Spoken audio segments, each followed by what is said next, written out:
Hello everyone. Welcome back to Medicology nursing services. आप सभी साथियों का आपके अपने YouTube channel Medicology nursing services में स्वागत है। सो फ्रेंड्स, प्रीवियसली क्लास में हम आपसे क्वेश्चन पेपर को डील कर रहे थे, उसी के रिगार्डिंग आज का हमारा कंटिन्यूशन में क्लास रहने वाला है। क्लासेस में आप सभी लोगों के साथ पुराने क्वेश्चन पेपर को डील किया जाता है, जिसमें आप सभी लोगों को बताया जाता है कि किस टाइप से आपसे क्वेश्चन पूछा जाता है, किस टाइप से आपसे क्वेश्चन का लेवल रहता है। कंप्लीट जानकारी हम क्वेश्चन के माध्यम से आपको बताते हैं, तो वीडियो में आप लास्ट तक बने रहिएगा। और यदि आप चैनल पे पहली बार आए हैं तो चैनल को ज़रूर सब्सक्राइब कर लीजिएगा। नर्सिंग प्रोफेशन से रिलेटेड हर एक अपडेट, हर एक क्लासेस आपको मेडिकोलॉजी नर्सिंग सर्विसेज के चैनल द्वारा प्रोवाइड करवाई जाती है। तो अप टू डेट रहने के लिए चैनल को ज़रूर सब्सक्राइब कर लीजिएगा। चलिए बढ़ते हैं हमारी आज की ओर की। नेक्स्ट नंबर का जो क्वेश्चन पेपर रहने वाला है वो क्या रहने वाला है, ठीक है। और यदि अभी तक आपने एग्ज़ाम पेपर को वाई नहीं किया है तो आप फ्री ऑफ कॉस्ट हमसे एग्ज़ाम पेपर ले सकते हो। किसी भी प्रकार का कोई भी चार्जेस नहीं मिलेगा। नीचे डिस्क्रिप्शन में आपको नंबर मिलेगा, वहाँ से आपको ग्रुप को ज्वाइन हो जाना है, देन आपको एग्ज़ाम पेपर भी मिल जाएगा। चलिए बढ़ते हैं हमारी अपडेट की ओर कि आज का जो हमारा क्वेश्चन रहने वाला है वो क्या रहने वाला है, ठीक है। Bed strength of community health centre is, ठीक है। तो यहाँ पे पूछा गया है कि बेड स्ट्रेंथ कितना होता है इन द कम्युनिटी सेंटर। तो आप I think mostly of the students को इसका आंसर पता होगा, बट फिर भी एक बार क्वेश्चन को रिव्यू करवा देते हैं, क्योंकि कम्युनिटी रिगार्डिंग भी बहुत सारी चीज़ें आपसे ग्रुप 5 के एग्ज़ाम में आजकल पूछा जा रहा है। तो यदि बात करें हम सीएससी का, ठीक है, स्टूडेंट किसका बात करें हम, यदि सीएससी का बात करें तो यहाँ पे जो कम्युनिटी बेड सेंटर का कैपेसिटी कितना रहता है, 30, ठीक है। कितना रहता है, 30 रहता है, ठीक है। यही वही बात करें यदि पीएससी और सीएससी का करें तो 4 to 6 रहता है, ठीक है। ध्यान रखना है, यदि पीएससी का पूछे तो आपको बता देना है कि पीएससी का 4 to 6 रहता है। वही बात करें यदि आपसे सब सेंटर का पूछे तो आपको 2 से 2 लिखना है, ठीक है। अकॉर्डिंग टू मैटरनिटी ये चेंजेस होते रहते हैं। यदि पर्टिकुलर क्वेश्चन में मेंशन करके आता है कि यदि मैटरनिटी वाला केस है या मैटरनिटी वाले कम्युनिटी हेल्थ सेंटर है तो वहाँ पे बेड की स्ट्रेंथ कितना होगा, तो फिर आपको इंक्रीज़ करके बताना है, ठीक है। तो ये तो हो गया बेड के अकॉर्डिंग। वही बात कर ले कि आपको कम्युनिटी के रिगार्डिंग यदि सीएससी या पीएससी में पॉपुलेशन के रिगार्डिंग भी कुछ चीज़ें पूछी जाती है। तो यदि सीएससी में यदि आप स्टे कर रहे हो और यदि सीएससी से आपसे क्वेश्चन पूछा जाता है तो आपको 80,000 से लेके तो स्टूडेंट्स 1,20,000 तक आपको पॉपुलेशन को यहाँ पे कवर करना होता है, ठीक है। 80,000 किसके लिए होता है, तो 80,000 जो होता है जो हिली एरिया के लिए रहता है, ठीक है। और वही बात करें हम 1,20,000 जो कि आपकी प्लेन एरिया के लिए होता है, जहाँ पे किसी भी प्रकार का कोई जैसे पहाड़ी वाला इलाका नहीं होता है, नॉर्मल तरीके से प्लेन टाइप से एरिया कवर किया जाता है, तो उसमें इतना पॉपुलेशन को कवर किया जाता है, ठीक है। रिगार्डिंग टू दिस क्वेश्चन और भी इसमें बहुत सारे ऐसे क्वेश्चन बनते हैं, उसको भी बता दिया जाता है, ठीक है। जो एक ब्लॉक होता है आपका कितने विलेजेस को कवर करता है, तो स्टूडेंट से जो ब्लॉक होता है वो आपके 100 विलेजेस को कवर करता है।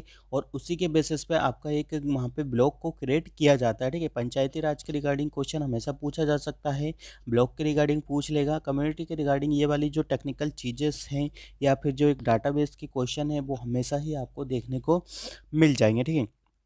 वही बात कर लेते हैं कि अब आपको मैंने किसका सीएससी का आपको मैंने बता दिया कि सीएससी में कितना बेड होता है, ठीक है। देन बात करते हैं हम पीएससी में कि पीएससी में कितना पॉपुलेशन कवर करते हैं, तो 20,000 से लेके तो आप 30,000 की पॉपुलेशन को इसमें कवर कर सकते हो।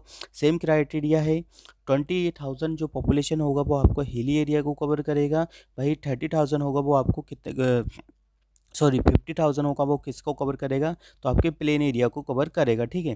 तो यहाँ पे आई थिंक ये है कि 30,000 से लेके तो 20,000 के समथिंग 50,000 की पॉपुलेशन को ये कवर करके रखता है, ठीक है। यदि बात पूछा जाता है कि इन सब सेंटर का पूछा जाता है कि सब सेंटर में कितना पॉपुलेशन को कवर किया जाता है, तो कितना किया जाता है, तो 3,000 से लेके तो 5,000 की पॉपुलेशन को सब सेंटर में कवर किया जाता है, ठीक है।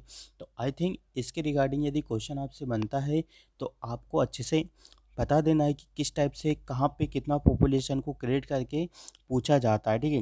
रिगार्डिंग टू और क्वेश्चन इसमें बनता है कम्युनिटी हेल्थ सेंटर के में कि किट ए किट बी कौन से कम्युनिटी हेल्थ सेंटर पे या पीएचसी पे रखा जाता है।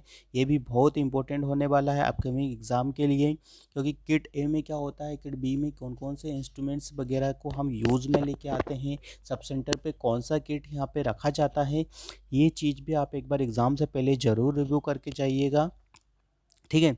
चलिए, आई होप आपको इस क्वेश्चन से काफ़ी क्वेश्चंस देखने को मिल गए होंगे और काफ़ी तरीके से एक अच्छा नॉलेज आपको गेन हुआ होगा, ठीक है।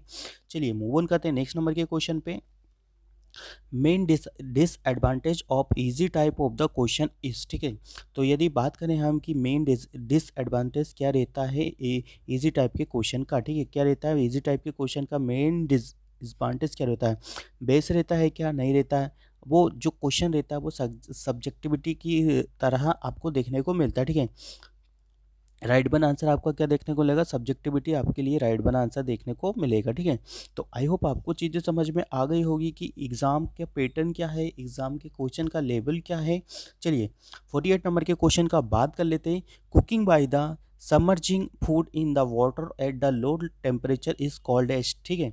बहुत ही इंपॉर्टेंट क्वेश्चन है, माइक्रोबायोलॉजी के रिगार्डिंग ये क्वेश्चन पूछा गया है स्टूडेंट्स। क्या पूछा गया है कि कुकिंग बाय, यदि हम कुकिंग को सबमर्जिंग कर रहे हैं लो टेम्परेचर पे तो वो क्या कहलाता है, ठीक है, पोचिंग कहलाता है, ठीक है। राइट आंसर तो आपको देखने को मिल जाएगा कि राइट आंसर आपको पोचिंग देखने को मिलेगा, ठीक है।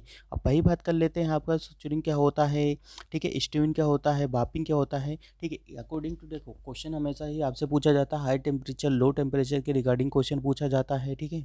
मिल्क को कौन सा टेम्परेचर पे हम क्या बोलते हैं उसको करते हैं हीटअप करते हैं, ठीक है, इसके रिगार्डिंग भी क्वेश्चन पूछा जाता है, ठीक है। और बात करें हम ऑटोक्लेव के रिगार्डिंग में आपसे क्वेश्चन पूछा जाएगा ऑटोक्लेव के, ठीक है। कितना डिग्री सेल्सियस होता है, कब तक करते हैं, ड्राई हीट क्या होता है, मॉइस्ट हीट क्या होता है, ठीक है। तो आई थिंक इसके रिगार्डिंग ज़रूर आपसे अपकमिंग एग्जाम में क्वेश्चन पूछे जाने हैं। तो मेक श्योर आप जब भी एग्ज़ाम के लिए प्रिपेयर हो तो इस टाइप से क्वेश्चन को अच्छे से रीड करो कि ऑटोक्लेव का टेम्परेचर क्या रहता है। यदि आपने पढ़ा होगा, आई थिंक सभी लोगों ने इसको अच्छे से रीड किया है। 121 डिग्री सेल्सियस करते हैं, ठीक है, 15-20 मिनट पर करते हैं। फिर उसके बाद यदि हम इसका टेम्परेचर बढ़ाते हैं तो और इसका ड्यूरेशन कम कर देते हैं, ठीक है। आई थिंक ये चीज़ें आप सभी लोगों को पता होगा कि ऑटोक्लेव क्या होता है। ऑटोक्लेव में हम क्या करते हैं, स्टरलाइजेशन वगैरह करते हैं, ठीक है, क्या करते हैं, स्टरलाइजेशन वगैरह करते हैं, ठीक है। मॉइस्ट हीट वगैरह, मॉइस्ट हीट ये इसके रिगार्डिंग ज़रूर पूछा जाता है, ठीक है। यदि नेचुरल ऑटोक्लेव या नेचुरल रेडिएशन का बात करें तो वो क्या देखने को मिलता है, ठीक है। तो ये सारी चीज़ें आपको अच्छे से रीड करके जाना है। अपकमिंग एग्जाम में माइक्रोबायोलॉजी के रिगार्डिंग ज़रूर क्वेश्चन पूछेगा, ठीक है। तो आई होप ये चीज़ें भी आप अच्छे से रीड करके जाइएगा। 49 क्वेश्चन का बात करते हैं। Which age group is treated under the IMNCI approach, ठीक है, integrated management neonatal child illness, ठीक है। कि क्या इसका फुल फॉर्म कभी कभी पूछ लिया जाता है, तो आई होप फुल फॉर्म आप अच्छे से कवर करके जाइएगा। Integrated child management neonate illness, ठीक है, ये आप अच्छे से रीड आउट करके जाइएगा। Integrated integrated management neonatal child या, ठीक है, इलनेस, ठीक है, ये आप बहुत अच्छे से रीड करके जाइएगा। कभी कभी इसके रिगार्डिंग ही क्वेश्चन पूछ लिया जाता है और आपको अलग अलग ऑप्शंस दिए जाते हैं सिमिलर, ठीक है।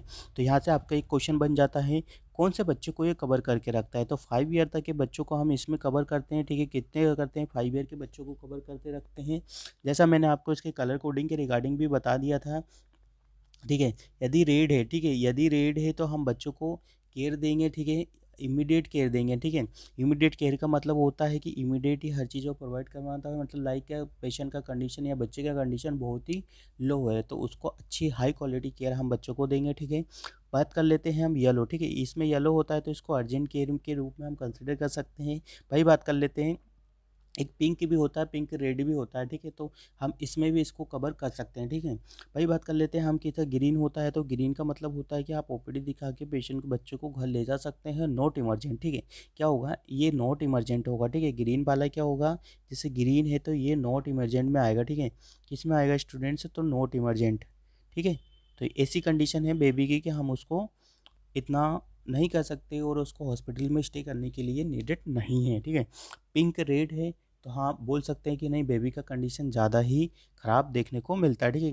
अकॉर्डिंग टू दिस क्वेश्चन, कभी कभी क्वेश्चन बहुत ही इंपॉर्टेंट होते हैं, हर तरीके से पूछ लिए जाते हैं कि एक लैंग्वेज बना के भी पूछ लेगा, ठीक है। तो आपको इन सब चीज़ों के लिए क्या करना है, प्रिपेयर रहना है, ठीक है। चलिए नेक्स्ट नंबर के पे क्वेश्चन का बात कर लेते हैं। The type of the pelvic most favourable for the normal delivery, ठीक है। According to this question OBG के रिगार्डिंग का क्वेश्चन, मैं आप सभी लोगों को क्वेश्चन भी बता देता हूँ कि कहाँ का क्वेश्चन पूछा गया है।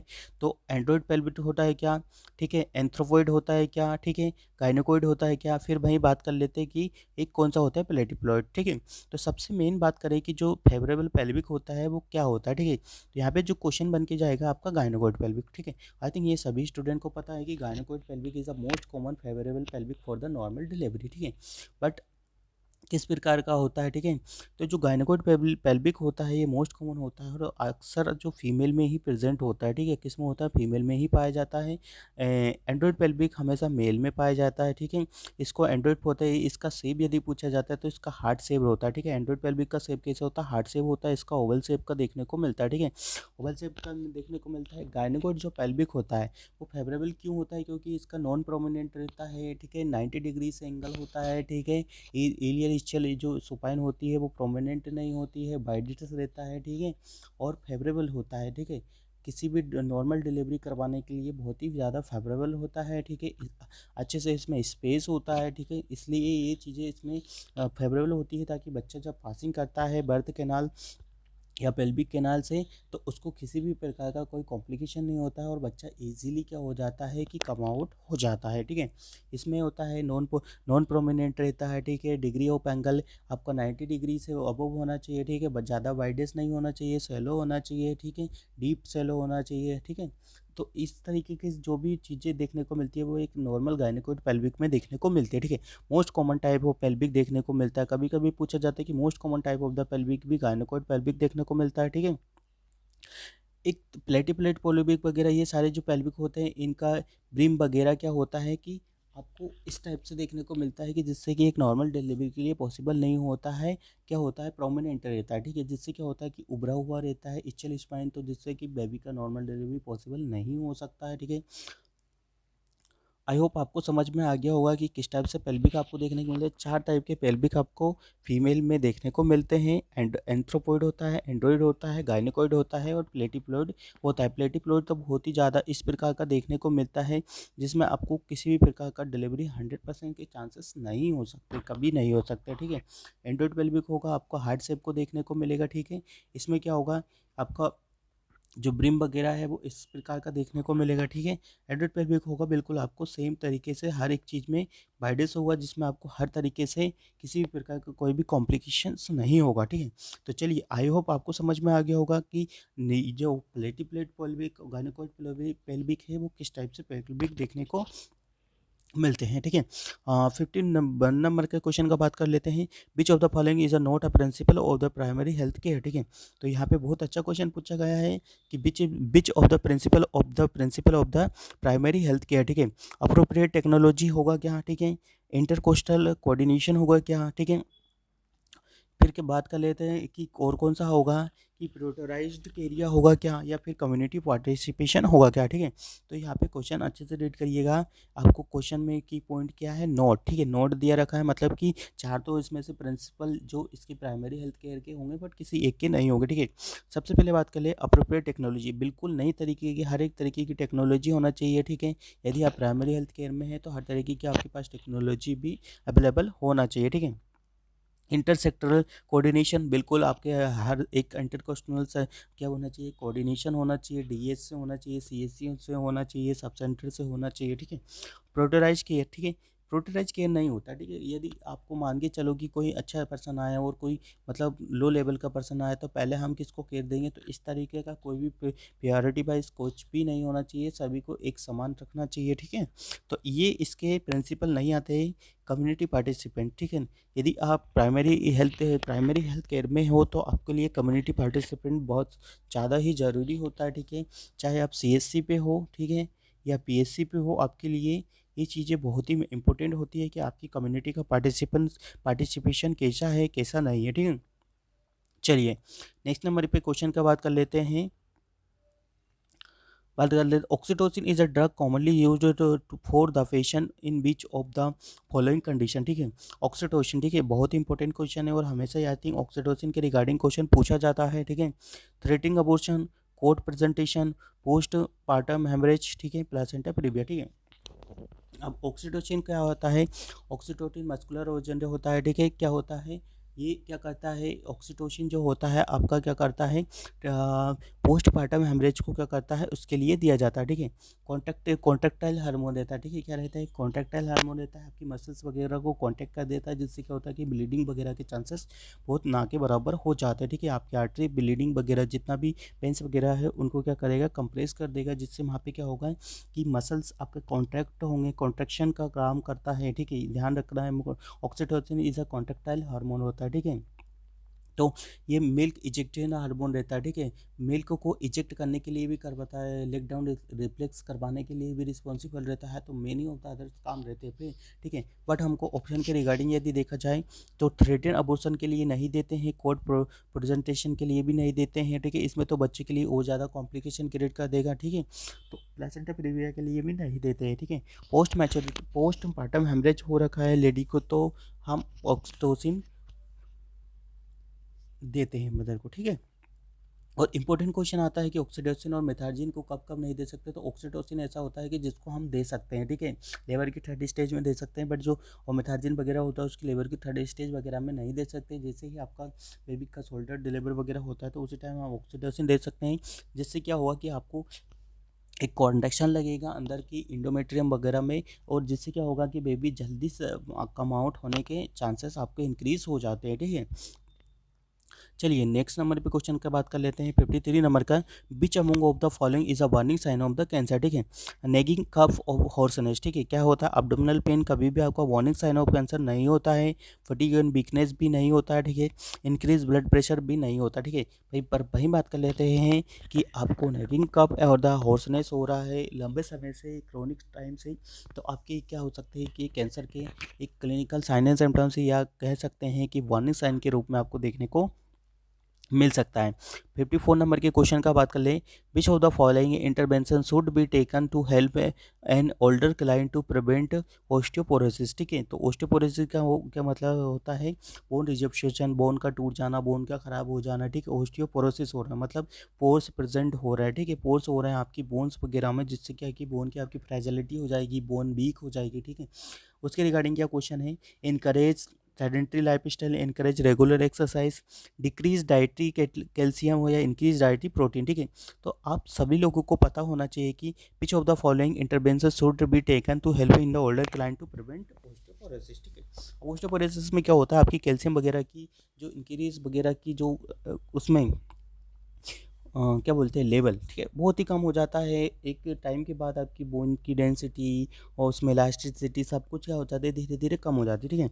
तो हम क्या करेंगे, इनकरेज सेडेंटरी लाइफ स्टाइल, तो उससे आपका बोन के ऑस्टियोपोरोसिस से कोई मतलब नहीं देखने को मिलेगा, ठीक है। आप इनकरेज कर सकते हो पेशेंट को कि रेगुलर एक्सरसाइज करे, ठीक है। डिक्रीज डाइटरी कैल्शियम बिल्कुल और ज़्यादा ख़राब कर देगा।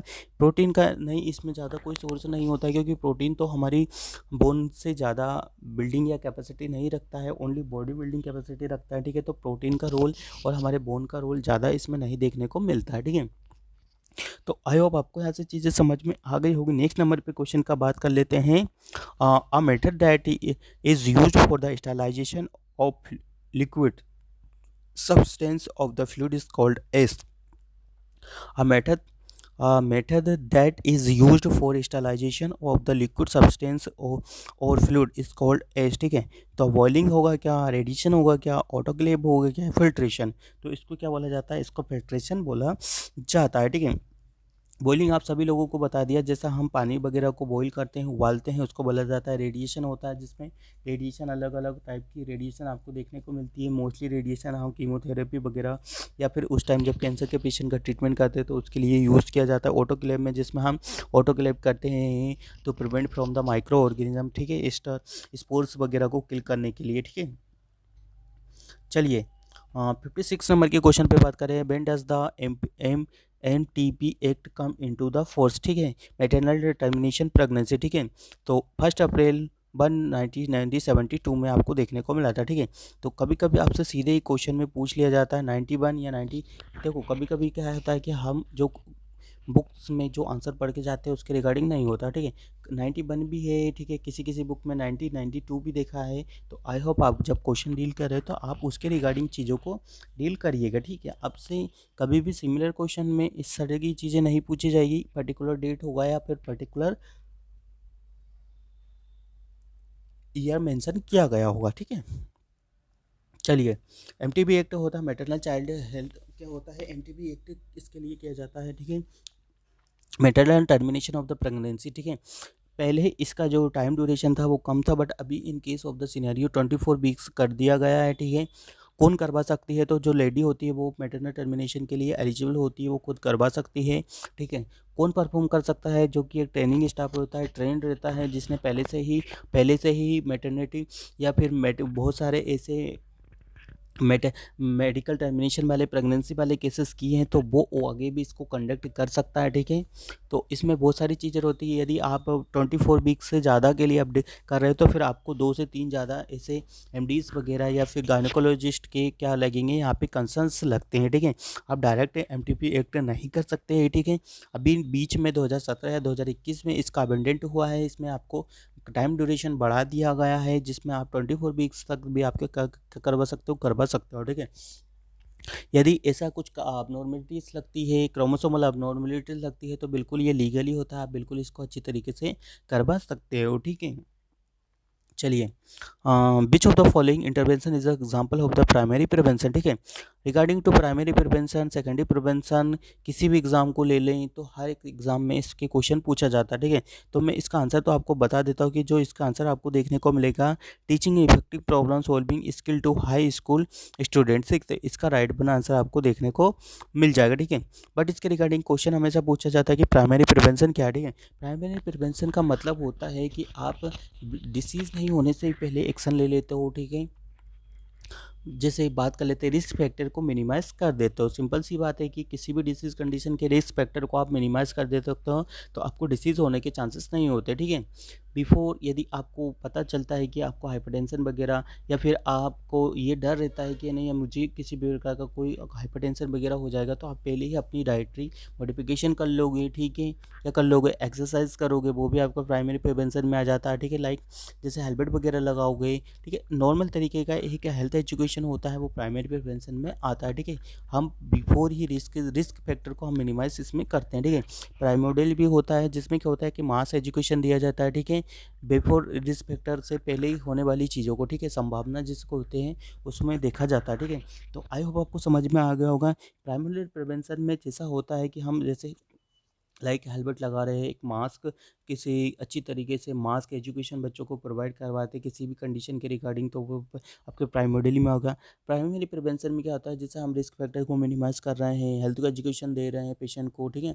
सेकेंडरी प्रिवेंशन क्या होगा, early detection as screening type के, early detection of the disease, ठीक है, early diagnosis and detection of the disease, ठीक है। इसमें क्या करेंगे, जैसे किसी भी पेशेंट वगैरह को कुछ भी प्रॉब्लम होता है या कुछ भी डिजीज कंडीशन हो जाती है, तो उसका इन्वेस्टिगेशन, सारे इन्वेस्टिगेशन, ब्रेस्ट सेल्फ एग्जामिनेशन, अब आफ्टर द डिसीज कंडीशन जो ड्रग्स वगैरह होती है, ठीक है, उसमें डाइट मैनेजमेंट, ये सब कुछ किस में आता है, आपका सेकेंडरी प्रिवेंशन में आता है। इम्यूनाइजेशन जो होगा स्टूडेंट्स, वो आपका प्राइमरी प्रिवेंशन में आएगा या सेकेंडरी प्रिवेंशन में आएगा, ठीक है। तो आई होप यहाँ से चीज़ें आपकी क्लियर हो रही होगी। बात करें हम टर्सरी या टर्सरी प्रिवेंशन का, तो जो टर्सरी प्रिवेंशन होता है उसमें आपको कुछ नहीं करना, रिहेबिलिटेट करना है, ठीक है। डिसीज़ कंडीशन होने के बाद जो क्योर वगैरह होती है, बस उसको रिहेबिलिटेट करना ही है, ठीक है, बैक टू नॉर्मल कंडीशन, ठीक है। तो उसके लिए उसमें टर्सरी प्रिवेंशन आता है, ठीक है। तो आई होप आपको यहाँ से चीज़ें क्लियर हो गई है कि what is the primary prevention, what is the secondary prevention, और what is the tertiary prevention and the what is the primordial prevention. एक ना एक क्वेश्चन अपकमिंग ग्रुप 5 के एग्जाम में आपको देखने को मिल जाएगा स्टूडेंट्स, ठीक है। क्या देखने को मिल जाएगा, एक ना एक क्वेश्चन आपको एग्जाम में देखने को जरूर ही मिल जाएगा। Patient with the fluid volume deficit which of the following characteristic, ठीक है। यदि पेशेंट को फ्लूइड वॉल्यूम डेफिसिट हो जाता है तो उसको क्या क्या साइन एंड सिम्टम्स देखने को मिलेंगे। सबसे पहले बात कर ले कि यदि फ्लूइड वॉल्यूम डेफिसिट होगा तो आप सभी लोगों को पता है कि आपको ओलिगोयूरिया हो जाएगा, ठीक है, आपका यूरिन पास नहीं होगा, वेट लॉस हो जाएगा, ठीक है, पुअर स्किन इंटीग्रिटी हो जाएगा, ठीक है।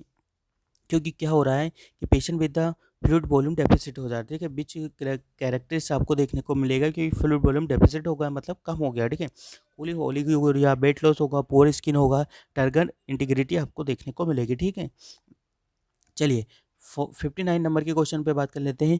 विच of the following help in the uniform designation of the health measure, ठीक है। तो रोल प्ले के लिए राइट आंसर आपको देखने को मिलेगा, ठीक है। साइको ड्रामा नहीं होता, लेक्चरर नहीं होता, होम विजिटिंग नहीं होता है, बट जो रोल प्ले होता है आपका यूनिफॉर्म रिगार्डिंग चीज़ें किस में देखी जाती है, आपके रोल प्ले में देखी जाती है, ठीक है। तो आपको यहाँ से चीज़ें क्लियर हो गई होगी। बात करते हैं 60 नंबर के क्वेश्चन पे। Sodium polystyrene sulphonate can be used to management of the, ठीक है। तो ये हाइपर कैलीमिया को ट्रीट करने के लिए किया जाता है, ठीक है। किसके करने के लिए? हाइपर कैलीमिया को ट्रीट करने के लिए किया जाता है, जिसमें क्या होता है, कैल्शियम का लेवल आपको ज़्यादा देखने को मिलता है, ठीक है। तो आई होप आपको यहाँ से जो क्वेश्चन मैंने आज के डील करवाए वो आपको समझ में आ गए होंगे। यदि स्टूडेंट्स क्वेश्चन अच्छे लग रहे हो तो वीडियो को लिंक ज़्यादा से ज़्यादा बच्चों को शेयर कर दीजिएगा, और यदि आप चैनल पर नए हैं तो चैनल को जरूर सब्सक्राइब कर लीजिएगा। नर्सिंग प्रोफेशन से रिलेटेड हर एक अपडेट लाइक क्लासेस, एमपीएनएचएम का क्लासेस, एमपीए ग्रुप 5 का क्लासेस, सब कुछ फ्री ऑफ कॉस्ट आपको मेडिकोलॉजी नर्सिंग सर्विसेज के यूट्यूब चैनल द्वारा प्रोवाइड करवाया जा रहा है। तो क्लासेस देखने के लिए, वैकेंसी का अपडेट पाने के लिए चैनल को जरूर सब्सक्राइब कर लीजिएगा। वीडियो कॉलिंग ज़्यादा से ज़्यादा बच्चों को शेयर कर दीजिएगा, ठीक है। मिलते हैं नेक्स्ट क्लास में, जब तक बने रहिएगा मेडिकोलॉजी नर्सिंग सर्विसेज के यूट्यूब चैनल पे। और आपको अच्छे से स्टडी करना है, वेल प्रिपेयर होना है, आपका एग्जाम 25 मार्च को हो जाएगा, ठीक है। Thank you so much guys, keep watching us.